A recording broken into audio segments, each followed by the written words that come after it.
배나영의 보이스 플러스. 저는 경력 단절의 기간이 꽤 길었어요. 거의 10년에 가까운 시간 동안 경력이 단절이 됐기 때문에 취직할 수 있는 곳이 없었어요. 그래서 프리랜서로 글을 쓰기 시작했죠. 할 수 있는 게 글을 쓰는 거밖에 없어서 자유기고가를 시작했는데 너무 오랜만에 글을 쓰니까 처음에는 글도 잘 안 써지더라고요. 그동안 인풋이 너무 없어서 아웃풋이 안 나오는구나 싶어서 그때부터 매일 도서관에 가서 하루에 한 권씩 책을 읽었습니다. 책을 읽고 글을 썼어요. 그때 도서관에서 읽었던 책 중에 참 인상적인 책이 있었어요. 날개가 없다. 그래서 뛰는 거다. 아마 이 책 읽어보신 분들 많으시죠? 당시 취업 준비를 하시던 분들부터 웬만한 젊은이들의 필독서였던 걸로 기억해요. 저는 젊은이는 아니었지만 이 책이 제목부터 너무 확 와닿았어요. 그 당시 제 처지랑 너무 비슷했던 거예요. 이 책은 김도윤 작가님과 제갈현열 작가님 두 분의 공저이신데요. 이 책을 읽으면서 나도 이 젊은이들처럼 열심히 살아봐야겠다 이런 생각을 했던 것 같아요. 그래서 저에게 김도윤 작가님은 자기계발 분야의 베스트셀러 작가님으로 굉장히 친숙하신 분이고요. 여러분들은 어쩌면 김작가TV의 진행자로 더 익숙하실 수도 있을 것 같아요. 김도윤 작가님은 2011년부터 성공한 사람들을 1000명이 넘게 만나서 인터뷰를 해오셨어요. 재미있게도 1000명이 넘는 성공한 사람들에게 성공의 이유를 물었더니 다들 운이 좋았다고 대답하셨다는 거예요. 처음에는 겸손의 말이라고 생각하셨대요. 저도 성공하신 분들이 난 참 운이 좋았다고 말씀하시면 똑같이 생각했어요. 겸손하신 분이구나 라고 생각을 했죠. 그런데 실제로 성공한 사람들은 운이 좋아야 성공할 수 있다고 겸손한 말이 아니라 진짜로 그렇게 여긴다는 거예요. 김도윤 작가님의 독창성은 여기서 시작합니다. 성공하신 분들은 다들 참 겸손하구나 이런 결론을 내리는 게 아니라 남들과 다른 질문을 던졌죠. 성공이 단순히 자신만의 노력으로 할 수 없는 것이라면 과연 성공한 사람들만 운이 좋았던 것일까? 왜 그들만 운이 좋았을까? 인생을 살다 보면 3번의 기회가 온다고 하는데 과연 우리는 아직 그 기회를 만나지 못한 걸까? 아니면 왔는데 놓친 걸까? 아직 안 왔다면 그 운은 어떻게 잡을 수 있을까? 어떻게 하면 운을 내 것으로 만들 수 있을까요? 이 책은 이 질문에 대한 답입니다. 김도윤 작가님은 운을 내 것으로 만드는 방법을 7가지로 정리하셨어요.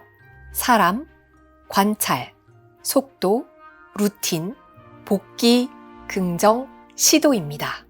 이 7가지 방법을 통해서 어떻게 운을 내 것으로 만들 수 있는지 살펴볼게요. 구독과 좋아요, 알림 설정 감사드려요. 럭키, 김도윤 지음, 북로망스. 1장, 사람. 모든 기회는 사람에게서 온다. 많은 사람들이 경험자나 전문가가 없는 곳에서 마구잡이로 질문을 던지고 그 답을 찾으려고 합니다. 예를 들면 토익 400점을 맞는 친구들끼리 모여서 어떻게 하면 800점을 받을 수 있지 고민하는 시기고요. 고만고만한 친구들끼리 모여서 술 한잔을 하다가 지금 코인을 사야 되나 말아야 되나 난상 토론을 벌이죠. 김도윤 작가님은 어떤 문제를 해결하기 위해서는 질문을 던지는 상대방의 지식과 경험이 무엇보다 중요하다고 하셨어요. 우리가 몸담고자 하는 분야에서 성공한 사람을 만나야 하는 이유입니다. 히말라야 원정대에게 셰르파가 필요하듯이 우리의 인생에도 셰르파가 필요하다는 뜻이에요. 산전수전 다 겪은 뛰어난 산악인들도 그냥 등반을 하지 않죠. 정상으로 가는 길을 알려주는 셰르파가 필요합니다. 셰르파가 없이는 정상에 오를 수 없으니까요. 하지만 방구석에 앉아서 셰르파를 만날 수는 없어요. 셰르파를 만나기 위해서는 히말라야의 고산지대까지 스스로 올라가야 해요. 이 말은 성공한 사람들을 만날 수 있는 위치에 오를 수 있도록 자신이 어느 정도 노력을 해야 된다는 뜻이에요. 성공한 사람들을 쉽게 그냥 만날 수는 없잖아요. 사회에서는 나에게 이익이 되지 않으면 굳이 만나지 않으니까요. 내가 아무런 준비도 되어 있지 않으면 그 분야에서 성공한 사람을 만나고 싶어도 만날 수가 없어요. 중요한 건 나도 성공한 사람에게 줄 수 있는 무언가가 있어야 한다는 사실입니다. 우리는 살면서 많은 노력을 해요. 그 노력은 점점이 존재합니다. 김도윤 작가님은 그 점들을 연결해 주는 것이 사람이라고 이야기하세요. 이 흩어진 점들을 선으로 연결할 수 있을 때 성공의 문이 열린다고 합니다. 점을 선으로 연결해 주는 사람, 나의 셰르파. 그런 사람을 만나는 게 진짜 운인 거죠. 2장, 관찰. 파도의 움직임을 읽을 수 있는가?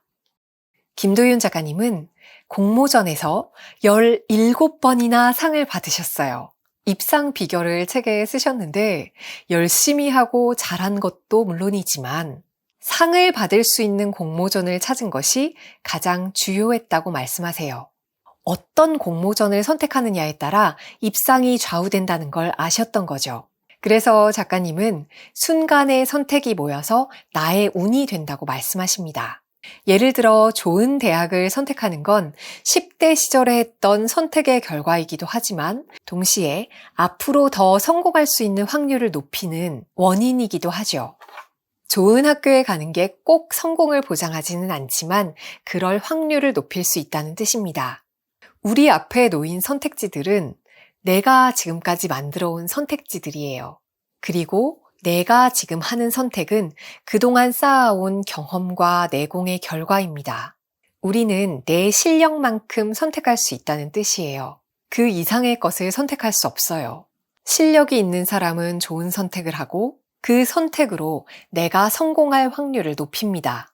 왜 40이 넘으면 자기 얼굴에 책임을 져야 한다는 말이 있죠. 얼굴에 성격과 태도가 드러난다는 말이잖아요. 그런데 김도윤 작가님은 선택도 마찬가지라고 말씀하세요. 그 사람이 어떤 선택을 하는지 보면 그 사람의 본질을 알 수 있다는 뜻입니다. 어떤 사람은 나쁜 선택인 줄 알면서도 더 쉽고 편하다는 이유로 그 선택을 하기도 하잖아요. 그래서 그 사람이 어떤 선택을 해왔는지 보면 10년 후의 삶을 그려볼 수 있대요. 운은 한 번에 결정되는 게 아니라 세상이 나에게 던진 수많은 선택지에 대한 답이 합쳐져서 총체적으로 만들어진다는 사실. 참 흥미롭습니다. 3장, 속도. 운의 마찰력을 줄이는 기술. 보통 인생은 속도가 아니라 방향이다 라는 말을 하죠. 그런데 김도윤 작가님은 여기에 한마디를 덧붙이셨어요. 인생은 속도가 아니라 방향이다. 그런데 방향이 분명해야 속도가 붙는다. 이렇게 속도의 방점을 찍으십니다. 이 3장에서는 내가 하고자 하는 일들의 관심사를 한 방향으로 몰아주는 일에 대해서 말씀하셨어요. 창업한 지 3년 된 친구가 작가님께 고민을 털어놓았대요. 창업한 회사에서 일하면서 쇼핑몰 채널을 부업으로 운영하고 또 영어와 중국어를 공부하고 인간관계도 챙기고 헬스와 요가도 하고 있더랍니다. 8가지의 방향으로 달리고 있었던 거죠. 그런데 여러 방향으로 달리면서 빨리 달릴 수는 없다는 거예요. 방향을 바꿀 때마다 속도가 느려지는 건 당연하겠죠. 인생은 속도가 아니라 방향이라서 천천히 가도 방향만 제대로면 올바른 곳에 도착한다. 우리는 이렇게 생각하잖아요. 하지만 남들보다 늦게 도착한 곳에서 우리가 가져갈 수 있는 건 많지 않습니다. 김도윤 작가님은 방향이 중요한 이유는 속도를 내기 위해서다 라고 말씀하세요. 운에는 속도도 필요합니다. 4장, 루틴. 일상에서 돌아가는 운명의 수레바퀴. 4장은 이렇게 시작합니다. 자꾸 실패를 반복하면 인풋을 바꿔야 한다. 저도 인풋을 굉장히 중요하게 생각하는 사람이어서 이 소챕터가 굉장히 인상적이었어요. 취업이든 승진이든 창업이든 일이 잘 안 풀린다면, 계속해서 실패를 반복하고 있다면 현재 나 자신의 위치를 정확하게 파악하고 업그레이드하기 위해 노력해야 합니다. 내가 밀려나고 떨어졌다는 건 단순히 내가 부족하다는 걸 의미하지는 않아요. 더 정확히 말하면 내가 다른 누구보다 부족했다는 뜻이에요. 그러니까 그들을 넘어서기 위해서는 내가 가진 것을 바꿔야 한다는 얘기죠. 인풋의 값을 바꿔야만 그 결과값도 달라질 수 있다는 뜻입니다. 그러기 위해서는 타인과의 경쟁보다 자신의 성장에 초점을 맞추거나 그냥 압도적인 1등을 해서 경쟁 자체를 없애버리거나 후회가 남지 않을 만큼 최선을 다해야 합니다. 여기서 중요한 것은 경쟁에 지치고 힘들더라도 매일 자신이 해야 할 일을 놓지 않는 거예요. 아무리 힘든 순간조차 지금 내가 해야 할 일을 잊지 않고 해내는 것. 그게 운을 만드는 방법입니다. 5장. 복기. 나를 충분히 돌아보고 있는가? 바둑 두시는 분들은 아실 텐데요. 바둑에는 독특한 문화가 있죠. 바로 복기입니다. 복기는 바둑을 다 두고 난 다음에 승자와 패자가 함께 처음부터 두었던 대로 이렇게 돌을 놓아보면서 어떤 수가 좋았는지, 어떤 수가 잘못된 수였는지 서로 이야기를 나눠보는 걸 뜻해요. 만약에 잘못 두었던 수가 있다면 다음에는 그러지 않기 위한 방법입니다. 인생에도 복기가 꼭 필요하지 않을까요? 매일 일기를 쓰듯이 오늘 하루 동안 일어났던 나의 실수나 부족한 점을 찾을 수 있다면 다음에는 더 발전한 모습을 보일 수 있겠죠. 김도윤 작가님은 한술 더 뜨셨어요. 삶을 복기하는데도 구체적인 숫자가 필요하다고 말씀하십니다. 만약에 현실적으로 그러기 어려운 환경이라면 다른 객관적인 평가 지표를 두고 나 자신을 돌아봐야 한다고 하세요. 어쨌든 상황을 객관적으로 볼 수 있어야만 우리는 같은 실수를 반복하지 않고 조금씩 더 나은 삶을 살 수 있을 거예요. 6장. 긍정. 최악의 상황에서 잃지 말아야 할 것. 6장에서는 조심스럽게 가족의 불행에 대한 이야기를 꺼내셨어요. 김 작가님의 아버지는 대기업에 다니시다가 40살에 명예퇴직을 하시고 몇 년 후에 택시 운전을 시작하셨어요. 하루에 15시간씩 운전을 하셔야 가족들의 생계를 유지할 수 있었습니다. 형은 10년 넘게 우울증을 앓으셨는데 그러다가 자살을 시도했고 다행히 살아나셨어요. 그런데 이 모습을 지켜보신 어머니는 같이 우울증을 앓게 되셨고요. 우울증 때문에 세상을 떠나셨어요. 가족이기 때문에 이 모든 과정을 지켜봐야 했던 김 작가님은 후유증으로 자신도 우울증을 앓게 되셨다고 해요. 엄마와 형을 괴롭히던 우울증이 자신에게도 생겼다는 걸 인지했을 때 얼마나 절망스러우셨을까요? 어떻게 하면 이 병을 극복할 수 있을지 매 순간 고민하셨대요. 그래서 제일 먼저 불행을 인정하기로 하셨어요. 자신에게 닥친 불행을 인정하는 일. 참 말처럼 쉽지 않아요. 하지만 그 어려운 일을 해내셨어요. 김 작가님은 우울한 감정과 불행을 받아들이면 그렇게 현실을 직시하고 나면 내가 할 수 있는 일들이 눈에 보인다고 하셨어요.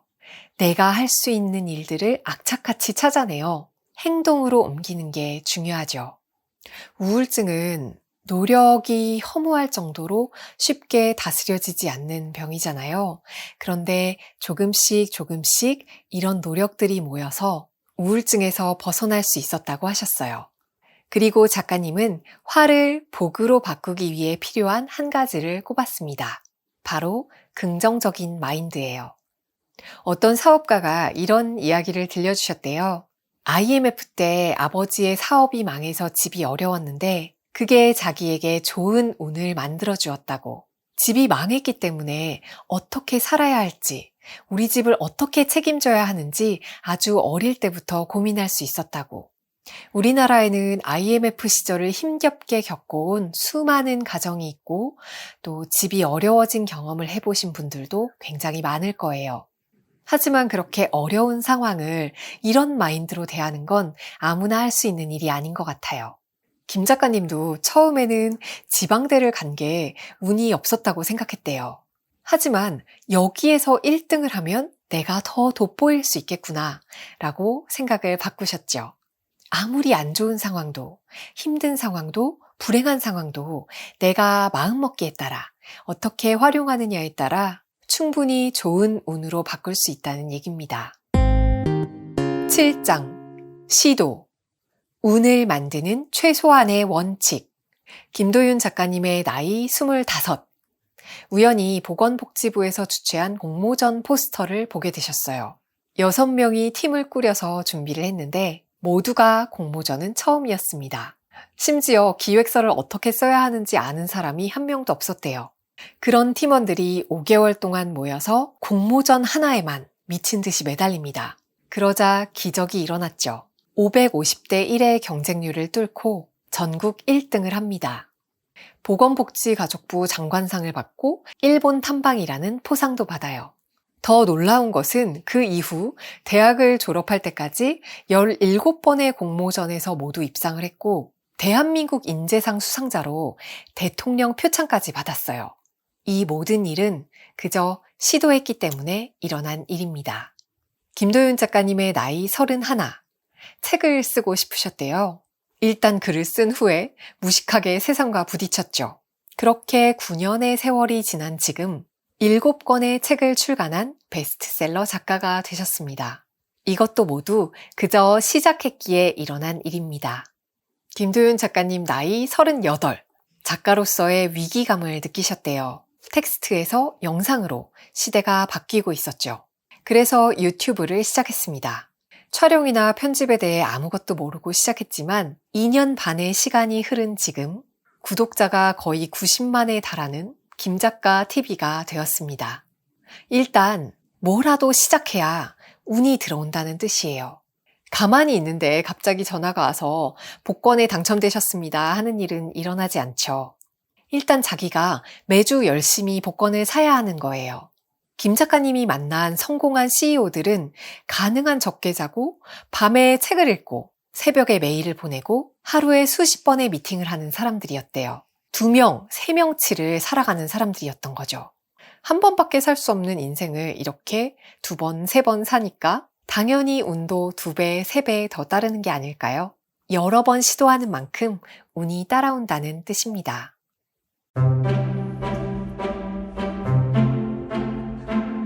그거 아세요?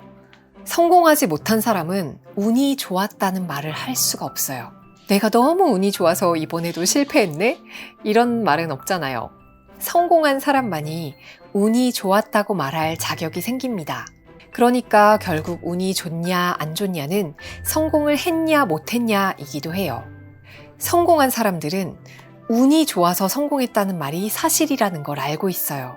왜냐하면 크고 작은 선택 하나하나에 다 운이 작용하는 거라서 내가 다른 선택을 했으면 이런 날이 오지 않았겠지 알게 돼요.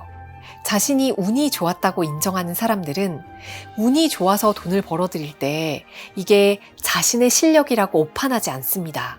내 실력이 아니라는 걸 아니까, 운이 좋았다는 걸 아니까 더 열심히 노력하게 돼요. 그렇게 노력해서 자신에게 온 운을 실력으로 바꾸게 되면 운이 막 따르지 않을 때에도 내 실력으로 버틸 수 있어져요. 그렇게 성공으로 향할 수 있게 되죠. 성공하지 못한 사람들은 운이 좋았다는 말을 믿지 않고 대단한 능력을 갖춘 사람들이 괜히 겸손한 척한다고 생각한대요. 성공한 사람일수록 운을 믿고 실패한 사람일수록 운을 믿지 않는다는 역설. 재미있지 않나요? 김 작가님은 운의 힘을 인정하는 사람만이 운을 잘 이용할 수 있는 법이라고 꼬집습니다. 김도윤 작가님의 럭키라는 책은 성공한 사람들은 어떻게 운을 자신의 것으로 만들었을까? 이 질문에 대한 답을 명쾌하게 던져주는 책이었어요. 성공의 열쇠를 만드는 힘, 하루하루 운을 쌓아가는 힘, 책 속에서 찾아보시면 좋겠어요. 오늘도 운을 만드는 하루, 성장하는 하루 되시길 바라요. 우리는 다음 영상에서 만나요. 안녕.